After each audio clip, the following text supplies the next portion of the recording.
Morning to everyone. Today I will discuss the rest part of preposition.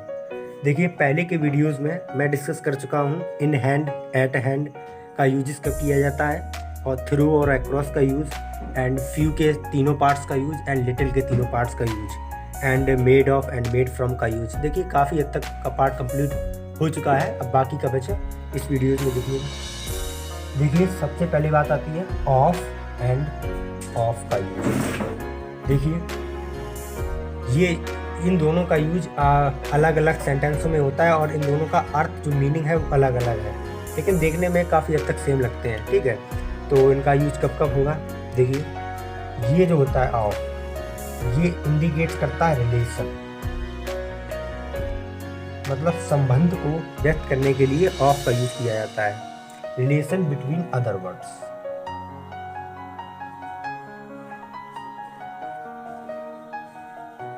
और ये relation को व्यक्त करता है। और ये जो ऑफ है आपका ओ डबल एफ, क्या हो गया, इसमें लिख देता हूँ संबंध को व्यक्त करता है, संबंध। ठीक, रिलेशन को व्यक्त, जब रिलेशन की बात आएगी तो ऑफ का यूज किया जाएगा। ओ डबल एफ का यूज कब किया जाएगा, ये करता है इंडिकेट सेपरेशन और डिसकनेक्शन। देखिए, दोनों का यूजेज है वो अर्थ के हिसाब से अपोजिट है। ठीक है, सेपरेशन और डिसकनेक्शन, अलगाव बोल सकते हैं इसको, अलगाव। देखिए, दोनों का मतलब सेंस जो है अपोजिट जा रहा है। ये संबंध को व्यक्त करता है और ये अलगाव को व्यक्त करता है। लीजिए, एक एक एग्जांपल लीजिएगा इसका। He is the member of our family. ठीक, तो इससे आपको क्या क्या लग रहा है सेंटेंस के हिसाब से, he the member of our family. जो ऑफ है वो संबंध बता रहा है ना, जो ही है सब्जेक्ट, ही किसी का नाम हो सकता है, कुछ भी हो सकता है, वो फैमिली के साथ रिलेशन में है, मतलब कि फैमिली में ही है, तो वो संबंध हो गया, तो ऑफ का यूज किया जाएगा। ठीक है, अब इधर आइए,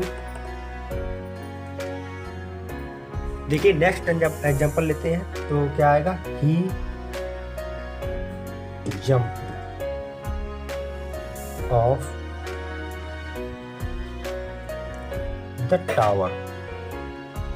देखिए, वह टावर से कूद गया, यानी कि टावर और उसके बीच जो रिलेशन था पहले वो नहीं रहा, अलगाव हो गया, यानी कि अलग हो गया वो टावर से। तो देखिए, दोनों बेस्ट एग्जांपल है इन दो प्रीपोजिशन के। ही is the member of our family, he jumped of the tower.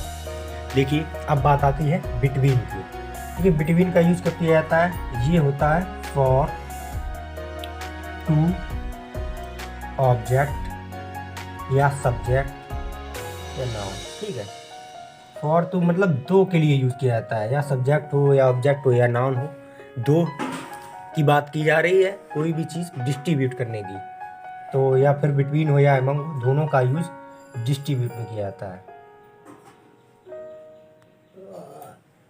मतलब डिस्ट्रीब्यूशन होता है, वहीं दोनों चीज़ों का यूज किया जाता है। ठीक, अब बात आती है अमंग की।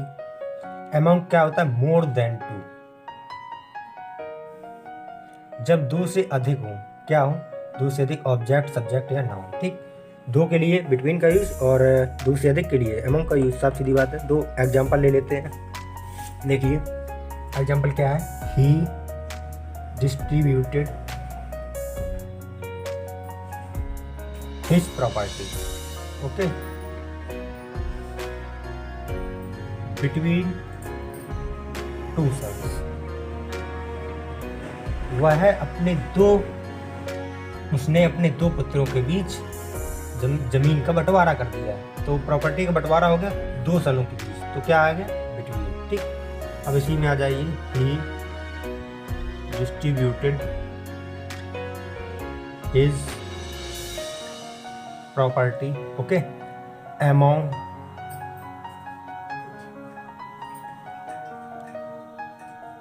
The poor. देखिए, उसने अपनी प्रॉपर्टी का बंटवारा गरीबों में बांट दिया। ठीक, तो इसमें अमंग का यूज करेगा, मतलब मोर देन टू, काफ़ी गरीब होंगे, या फिर अगर उसके यहाँ पे आप 10 सन्स भी ले सकते हैं, क्योंकि अगर यहाँ सन्स लिखा जाएगा तो यहाँ पे ये इंडिकेट करेगा कि इसके जो पुत्र हैं वो 2 से ज़्यादा हैं, और द पुअर का यूज़ किया गया, वो भी संख्या में 2 से ज़्यादा होंगे। तो जाहिर सी बात है कि 2 के लिए बिटवीन का यूज और मोर देन 2 के लिए अमंग का यूज। देखिए अब बात आती है फॉर और ड्यूरिंग की। देखिए इन दोनों प्रीपोजिशंस का यूज पीरियड ऑफ टाइम के लिए किया जाता है।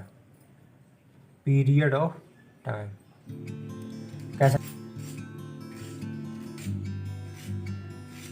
समय काल के लिए। अब देखिए फॉर का क्या होगा और ड्यूरिंग का क्या होगा। फॉर का अर्थ होता है के लिए, के लिए। वो भी इसमें क्या होता है, फॉर का यूज के लिए होता है और किस किस समय के लिए यूज किया जाता है। इसको मंथ के साथ यूज करते हैं, ईयर के साथ यूज करते हैं और वीक के साथ यूज करते हैं।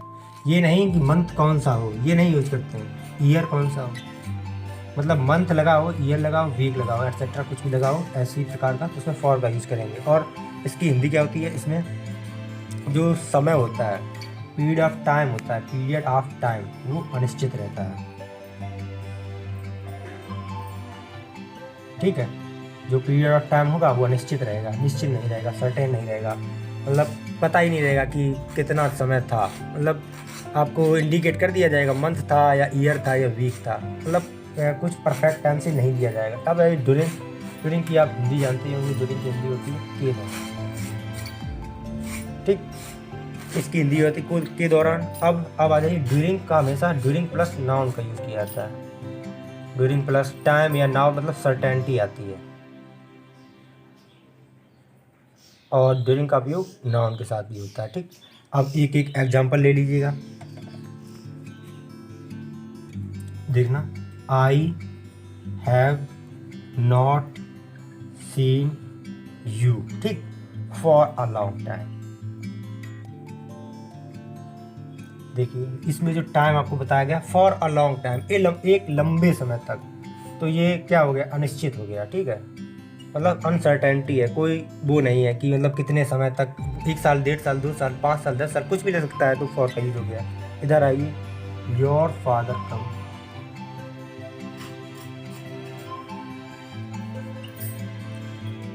During your absence. देखिए इसमें निश्चित है कि आपके पिताजी आपकी अनुपस्थिति में आए, तो यानी कि ड्यूरिंग योर अब्सेंस, आपकी अनुपस्थिति के दौरान। अब आपको पता है कि मेरी अनुपस्थिति के दौरान आए, और ये तो पता नहीं किन किन की अनुपस्थिति के दौरान, तो इसमें जो है सेंटेंस में सर्टेनिटी हुई है कि तुम्हारे पिताजी तुम्हारी ही अनुपस्थिति में आए, तो इसमें ड्यूरिंग का यूज़ किया जाएगा। देखिए अब बात आती है मोस्ट इम्पॉर्टेंट विथ और बाय की। देखिए विथ का यूज कब किया जाता है, विथ का यूज करा जाता है इंस्ट्रूमेंट के साथ। इंस्ट्रूमेंट की हिंदी होती है साधन। ठीक, जब किसी इंस्ट्रूमेंट के साथ किसी नाउन का या पर्सन का संबंध दर्शाया जाए, मतलब वो उसके पास था, इंस्ट्रूमेंट से उसे किसी ने काम किया, तो विथ का यूज होगा। अब इधर आ जाइए, बाय का यूज कब होता है। बाय का यूज एजेंट के साथ होता है, एजेंट या कर्ता। ठीक, अब एक एक एग्जांपल समझ लेते हैं। एग्जांपल मैं ऐसा दूंगा कि विथ और बाय दोनों का यूज, मतलब कि एक ही एग्जांपल में हो जाएगा, तो आप समझ जाएंगे। क्या है, the snake was killed,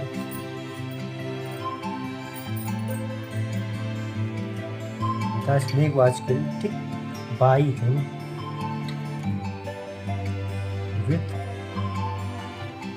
a stick. You can easily understood by this example. So ये जो नाउन है इसके पहले बाई का यूज किया गया, और ये जो स्टिक है मतलब इंस्ट्रूमेंट, साधन, तो इसके साथ विथ का यूज किया गया है। सेकेंड एग्जांपल देखते हैं, द लेटर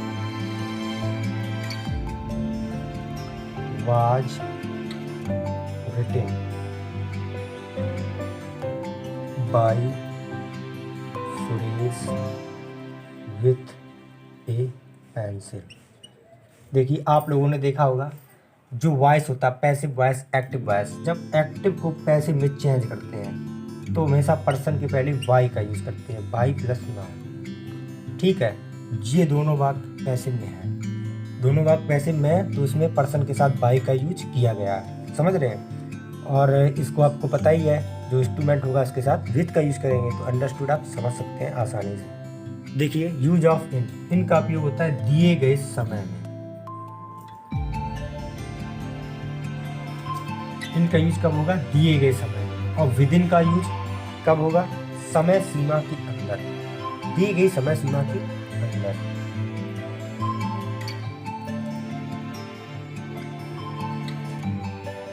इसमें मतलब क्या दिया जाएगा?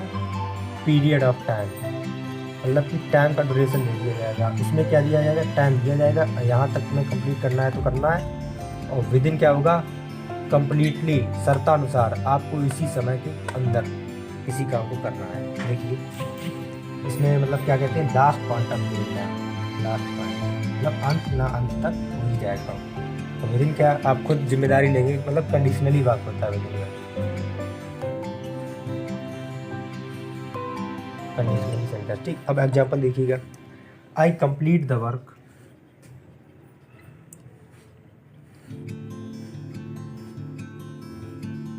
इन ए मंथ। देखिए कोई जो वर्क होता है, कोई वर्क ऐसा भी होता है जो 1 महीने से पहले पूर्ण ही नहीं होगा। काफ़ी से काम होते हैं, जैसे ऑफिस में कोई काम डेली का डेली काम होता है, कोई भी ऐसा काम 1 महीने के भीतर ही पूरा होगा, तो इनका उपयोग किया जाएगा। इधर आई कैन रिपेयर। इस एग्जाम्पल से आपको आसानी से समझ में आ जाएगा। I can repair the car within 10 our.